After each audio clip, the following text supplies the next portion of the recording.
simplement que ce gouvernement, pendant 3 mois, a mené tout le monde en bateau, faisant de belles promesses aux médiateurs qui discutaient avec lui, mais des promesses dont ils n'ont tenu aucune. Voilà. Alors, nous ne sommes pas d'accord. Ces malheureux ne sont pas d'accord. C'est à eux de décider ce qu'ils vont faire maintenant, mais nous les soutiendrons.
L'Église s'est faite autrefois grecque avec les Grecs, puis latine avec les Latins. Elle doit continuer ainsi, se faire berbère avec les Berbères, gaucha avec les hommes et les femmes de la Pampa, et encore aujourd'hui africaine avec les Africains.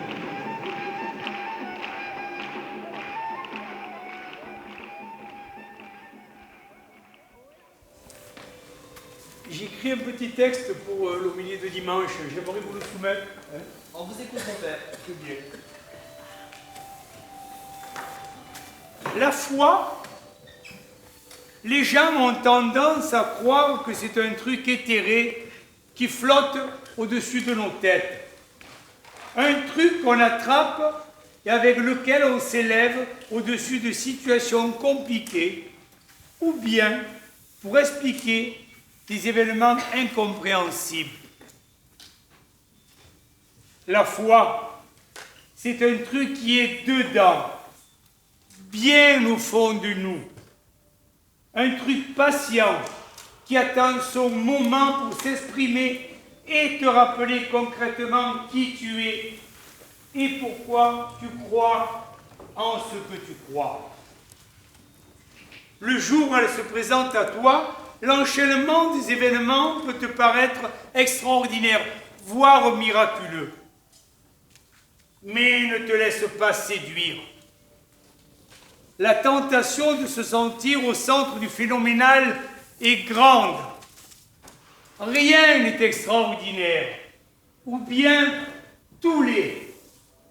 Se lever le matin, respirer, voir, entendre, marcher, tout est déjà extraordinaire quand on a la foi.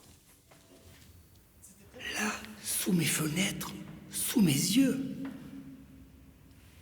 au moment où je médite, qui vous accueille m'accueille, et qui m'accueille accueille celui qui m'a envoyé. Des Africains pénètrent dans l'église Saint-Bernard, mon église. Rien d'extraordinaire, juste la foi. Il ne t'arrive que ce que la foi te porte. Rien d'extraordinaire. Je me précipite avec le dernier lot des arrivants. Peut-être devrais-je dire des occupants, mais le mot est un peu trop guerrier. Et puis il nous rappelle une période sombre de notre histoire qu'on ne peut pas décemment convoquer ici.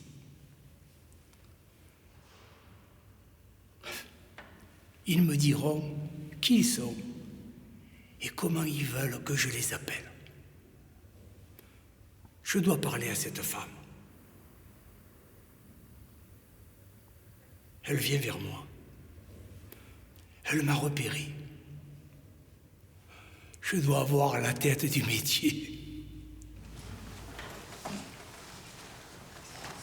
Bonjour mon père, Madame, je suis une des porte-paroles de tout ce monde. Oui. Je viens à vous pour d'abord nous excuser pour cette intrusion un peu cavalière. Et ensuite, je veux vous rassurer que ce lieu est aussi sain pour vous que pour nous. Nous allons respecter ce lieu sacré. Nous vous garantissons la liberté d'exercer votre culte. Oui, c'est ça.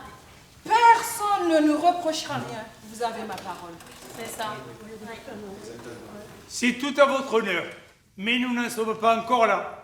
Je ne connais pas vos intentions. Monsieur le curé, nos intentions sont claires. Nous allons occuper votre église pour nous faire entendre et être régularisés. Une occupation? Oui. Une occupation. Et je vois bien que le mot vous dérange. Mais si vous regardez de près, c'est nous qui sommes en état d'occupation.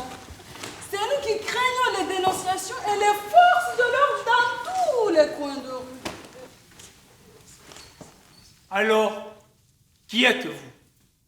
Que dois-je dire si on me demande? Les occupants de Saint-Bernard?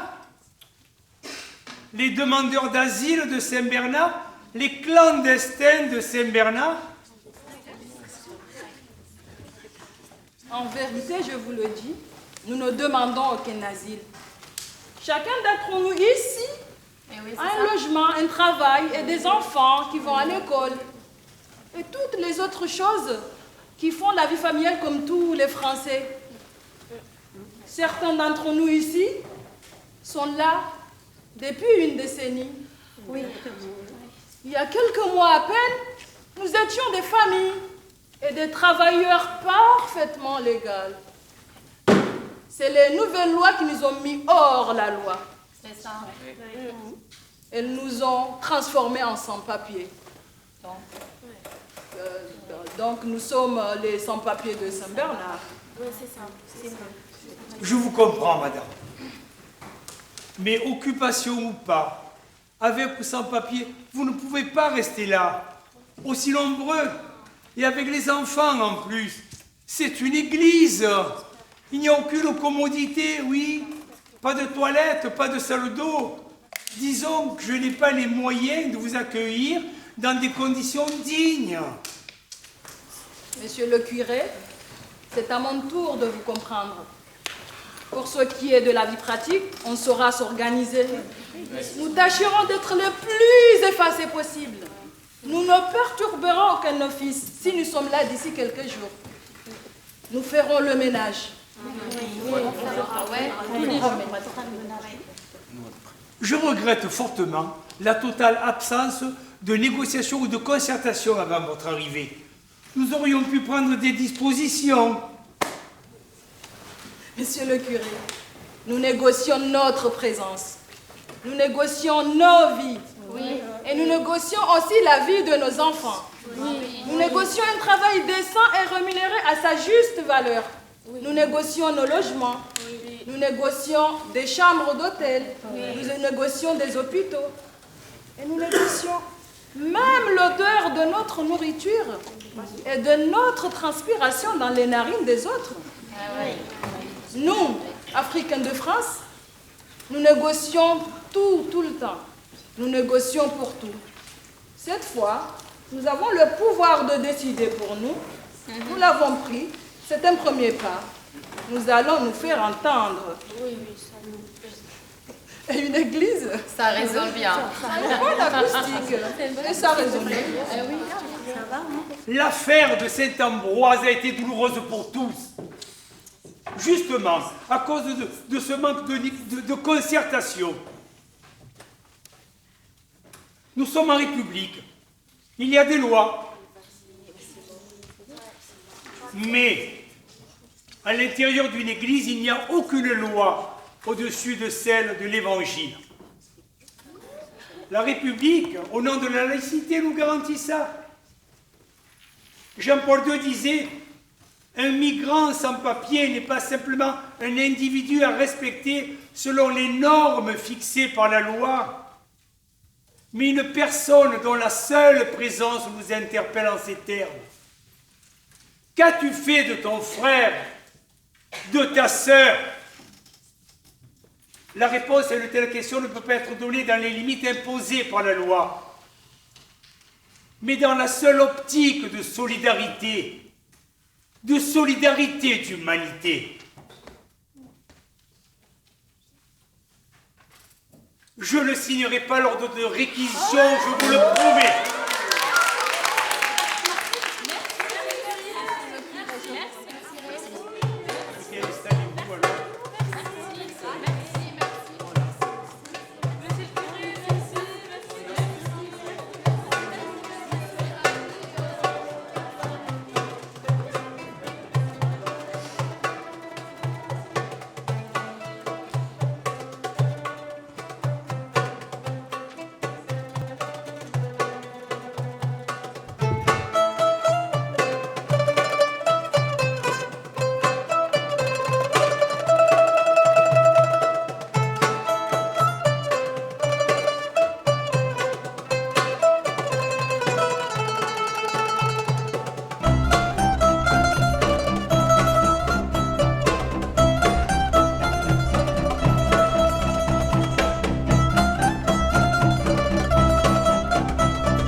Pâturage, où est ta mère, Yo, princesse d'Argos, fondatrice de notre lignée. En ce pays, rempli de souvenirs de ses douleurs, je veux donner des preuves de mon origine. Elles seront surprenantes pour les habitants de cette terre, mais dignes de foi. Qui m'écoutera, apprendra. Je gémis désormais, chante les malheurs à la manière de l'Orient. Griffe mes joues brûlées par le soleil du Nil. Ouvre mon cœur débordant de larmes. Je ne gagne plus que des fleurs de détresse et j'ai peur. Est-ce que j'ai trouvé des amis? Quelqu'un pour me défendre? Dans cet exil loin de ma patrie? Je vis ces épreuves, poussant des cris aigus, versant des larmes, entonnant des hurlements de deuil. Vivante! Je célèbre mes propres funérailles. Accueille-nous, terre d'Apis. Péloponnèse ou Lycolie, sauras-tu me connaître malgré mon accent étranger? Souvent je m'en prends à mon voile, déchire son tissu de lin, misèrement se presse vers les yeux, quand la mort est là, qui approche.